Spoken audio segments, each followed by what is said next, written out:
Nah, baik, selamat siang anak-anak kami semua. Siang. Gimana kabar kalian? Siang. Nah, sebelum kita memulaikan pelajaran kita, mari kita nyanyi dan doa pembuka. Siapa petugas? Saya, Bu. Ya, silakan ke depan.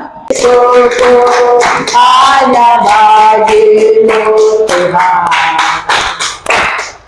Semua yang raya dipuja.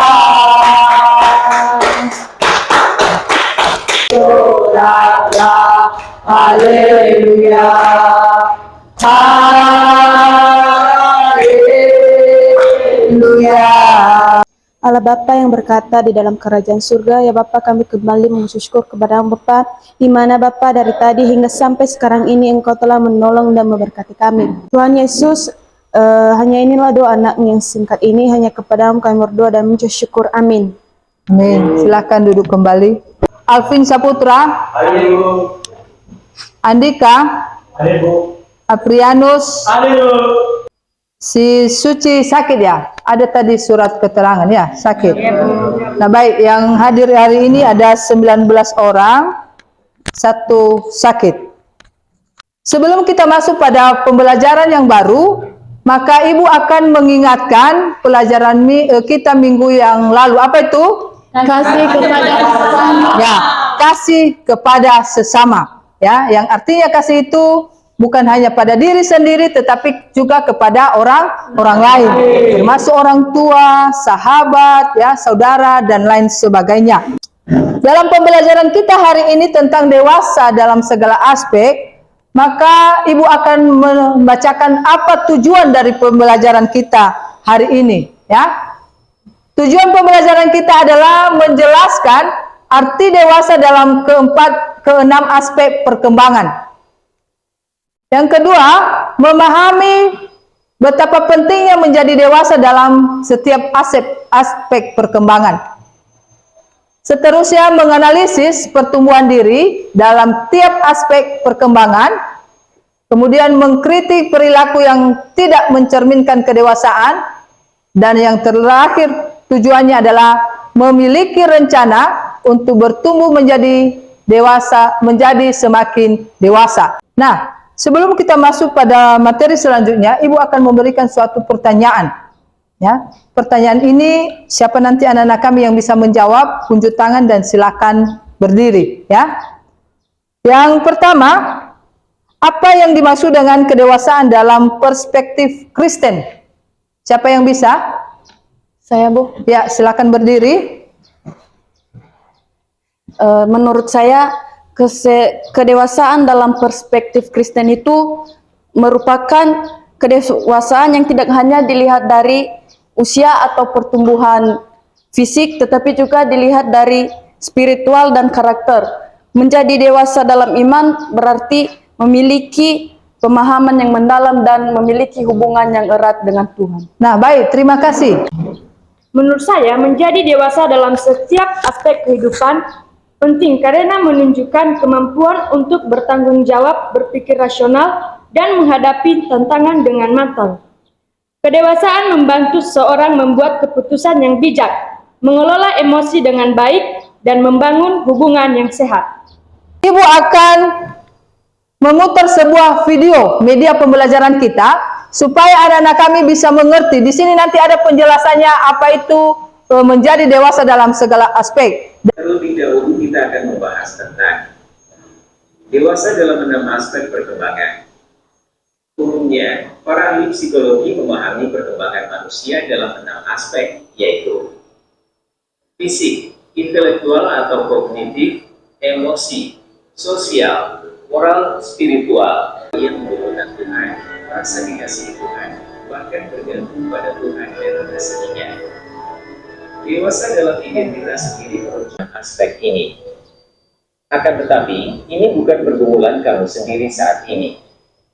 Tiap orang menghadapi pergumulan yang sama, yaitu bagaimana dewasa bukan hanya secara usia yang otomatis terjadi ketika kita berulang tahun, ulama terkagum-kagum menunjukkan bahwa Yesus memang sedang menjalani persiapan untuk kemudian memasuki pelayanannya yang hanya berlangsung selama 3 tahun. Itu adalah media pembelajaran kita yang menjelaskan apa yang menjadi inti dari materi kita pada hari ini. Nah, baik, materi kita hari ini adalah menjadi dewasa dalam segala aspek, ya. Jadi menjadi dewasa itu adalah merupakan proses yang melibatkan pertumbuhan dan perbuahan dalam berbagai aspek kehidupan, ya, termasuk emosional, intelektual, dan sosial.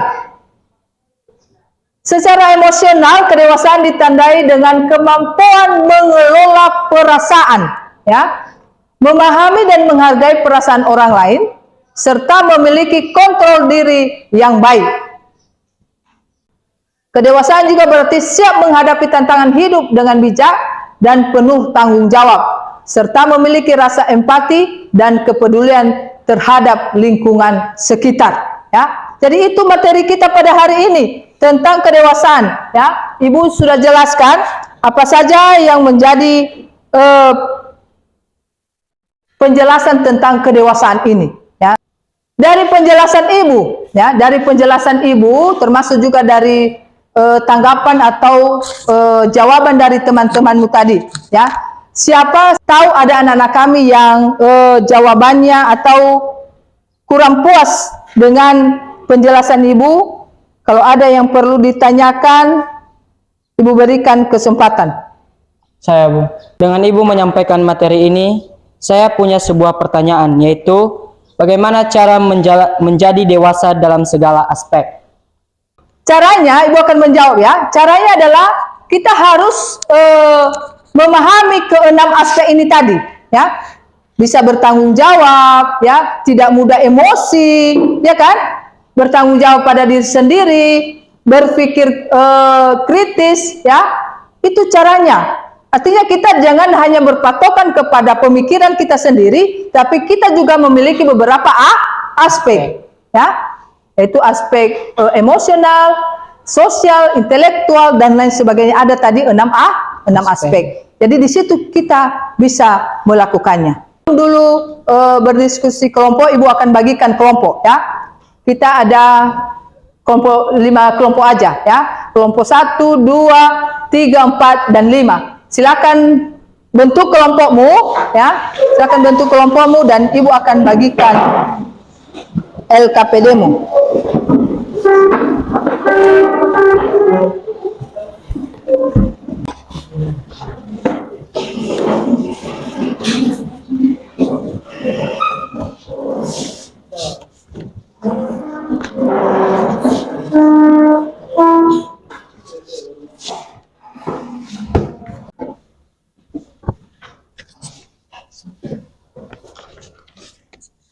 Silakan kerjakan sesuai dengan pertanyaan-pertanyaan yang ada di lembaran LKPD-mu ini, ya.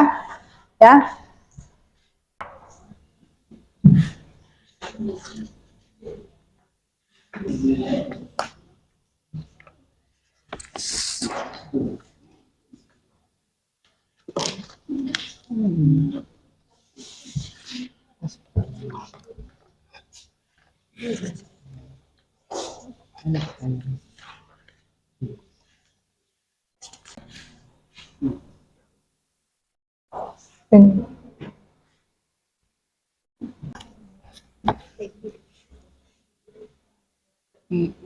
Sama ibu dulu sih.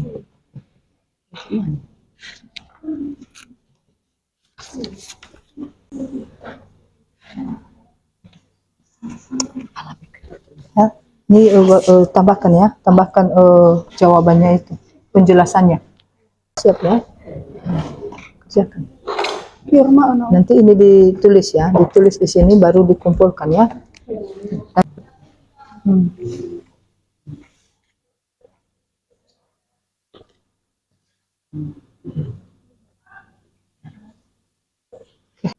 Nah, baik, ibu rasa waktunya sudah cukup, ya. Siapa kelompok yang mana? Kelompok 1. Kelompok 1 sudah siap? Sudah. Silakan bacakan. Siapa? Nomor 1, tuliskan jenis-jenis kedewasaan dalam segala aspek. Kedewasaan, jawabannya yaitu kedewasaan dalam hubungan alam. Dapat dilihat dari sikap memelihara dan menjaga kelestarian alam. Nomor 2, jelaskan bentuk-bentuk kedewasaan dalam segala aspek dalam kehidupan nyata. Yaitu 1, kedewasaan dalam berpikir mengarah pada diri kita sendiri. Yang kedua, kedewasaan dalam menjaga diri kita sendiri. Baik, terima kasih. Berikan tepuk tangan untuk kelompok 1. Baik, silakan kelompok 2. Bacakan hasil diskusimu. Jawabannya yaitu 1. Tuliskan jenis-jenis kedewasaan dalam segala aspek. Kedewasaan dapat dilihat dari berbagai aspek seperti fisik, intelektual, emosional, sosial, moral, spiritual, dan identitas diri. 2. Jelaskan bentuk-bentuk kedewasaan dalam segala aspek dalam kehidupan nyata. Contohnya yaitu pola pikir dewasa, yang artinya mampu membedakan baik dan yang buruk, berpikir sebelum bertindak, dan memiliki sudut pandang yang positif. Baik, terima kasih. Tepuk tangan. Baik, silakan kelompok selanjutnya. Kami, Bu. Ya. 1.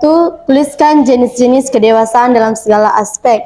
Kedewasaan dalam segala aspek ada beberapa jenis, yaitu 1. Kedewasaan rohani, 2.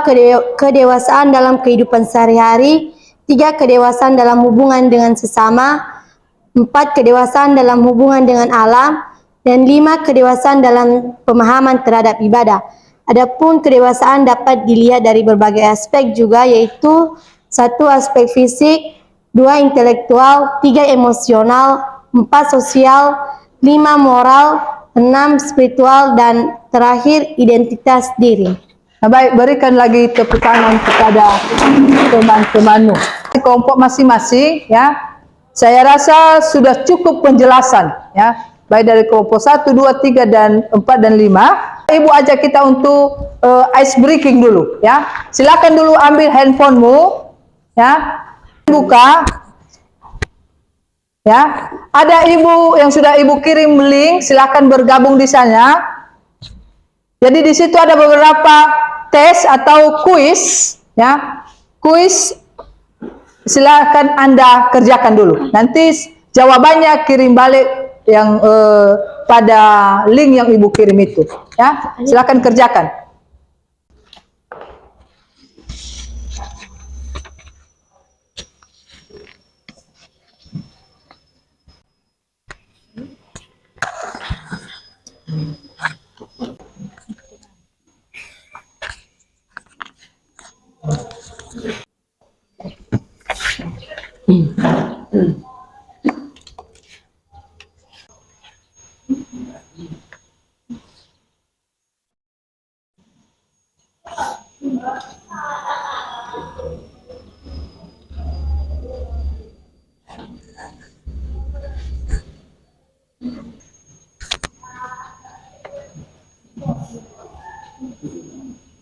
Sudah, jawaban sudah, tinggal satu orang lagi yang belum masuk. Silakan nanti kirim, ya.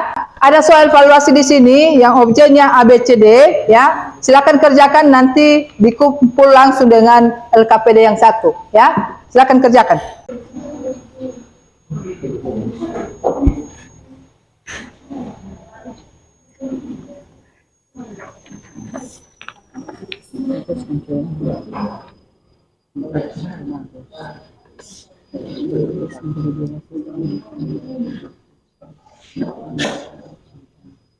Silakan kumpulkan, masing-masing kelompok satu orang mengumpulkan baik itu LKPD dan juga soal evaluasi tadi. Silakan kumpulkan ke depan.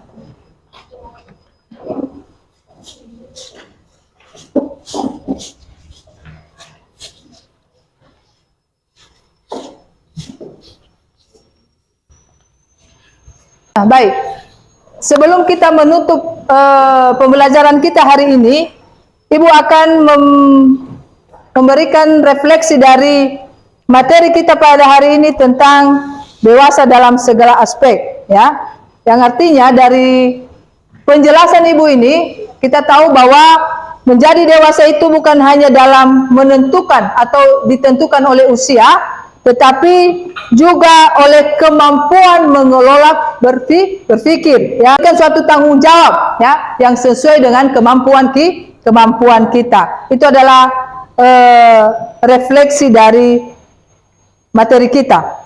Nah, sebagai kesimpulannya, ya, bahwa dewasa dalam segala aspek ini artinya kita mampu bertanggung jawab atas tindakan yang kita perbuat, mengelola emosi, berpikir secara kritis, dan mengambil suatu keputusan yang sesuai dengan ajaran Tuhan. Ya, itu adalah kesimpulan dari materi kita pada hari ini. Dan materi kita minggu yang akan datang adalah langkah bersama Allah. Nah, sebelum kita mengakhiri, siapa yang bisa membawa kita dalam nyanyi dan doa penutup? Silakan. Ya, silakan. Dalam nama Yesus, dalam nama Yesus, ada kebenaran. Dalam nama Yesus, dalam nama Yesus, iblis dikalahkan. Bapa kami yang bertata dalam kerajaan surga, kami kembali mengucap syukur kepadamu Tuhan atas segala penyertaan-Mu yang telah Engkau berikan kepada kami. Di mana Tuhan dari tadi pagi hingga sampai siang menjelang sore hari ini Engkau telah menolong menyertai kami. Tuhan Yesus, ini kami anak-anak-Mu Tuhan, di mana pada hari ini telah menerima segala mata pelajaran yang diberikan Bapa dan Ibu Guru kami. Tuhan Yesus, hanya inilah doa dan permohonan kami serahkan ke dalam tangan-Mu. Hanya di dalam nama Tuhan Yesus kami telah berdoa dan mengucap syukur. Amin. Mudah-mudahan pada minggu yang berikutnya, ya, Ibu melihat anak-anak kami lebih semangat lagi, ya, lebih ceria lagi, supaya pembelajaran kita atau proses belajar mengajar kita bisa semakin sukses dan semakin maju. Selamat siang, Yahoo. Nah, baik, anak kami Angel, Ibu mau bertanya, bagaimana menurut pendapat kamu atas penerapan metode PBL dalam pembelajaran di kelas tadi, yang termasuk pendekatan TPACK ini, Nak? Saya melalui proses pembelajaran PBL ini, kita dapat lebih aktif dan lebih mandiri lagi, serta dapat berpikir lebih kritis untuk dapat memahami dan memecahkan masalah di dunia nyata. Hanya itu pendapat menurut saya tentang proses pembelajaran PBL ini, Bu. Nah, baik, terima kasih. Kepada anak kami Faisal, Ibu mau bertanya, bagaimana menurut pendapat kamu tadi tentang pembelajaran penerapan metode PBL yang Ibu terapkan di kelas tadi, termasuk pemanfaatan TPACK ini, Nak? Silakan. Ya Bu, kita dapat memahami, mengikuti pembelajaran PBL ini dengan mudah dan dapat disampaikan dan dapat mudah dipahami oleh siswa dan dapat menemukan jalan keluar dari segala masalah yang terjadi. Jadi maksud kalian lebih mudah menerima pelajaran, apalagi dalam memakai pendekatan TPCK ini, ya, Ya, seperti memakai Infocus atau media pembelajaran. Jadi kalian mudah menerima, begitu ya, Nak? Ya. Nah, baik, terima kasih buat jawaban dari anak kami Faisal. Selamat siang. Selamat siang, Ibu Cecilia Hura. Saya mau bertanya, Bu, bagaimana menurut pendapat Ibu tadi tentang penerapan model pembelajaran PBL dalam pembelajaran di kelas tadi, Bu, apalagi dalam pemanfaatan TPACK ini, Bu? Kita tahu dulu bahwa metode PBL itu problem based learning, artinya metode pembelajaran yang menggunakan masalah sebagai pemicu untuk mendorong siswa belajar.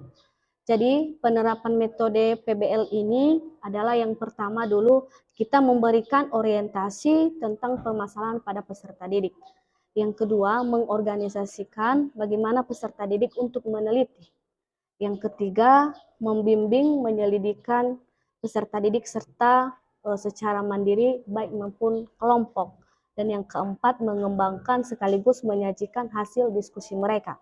Jadi apabila kita menggunakan pemanfaatan TPACK ini sangat-sangat membantu untuk kita, baik itu siswa apalagi guru dalam mengajar, seperti dengan menggunakan Infocus, laptop, dan video pembelajaran, sehingga siswa dan guru juga mampu memahami dan menyampaikan secara lancar.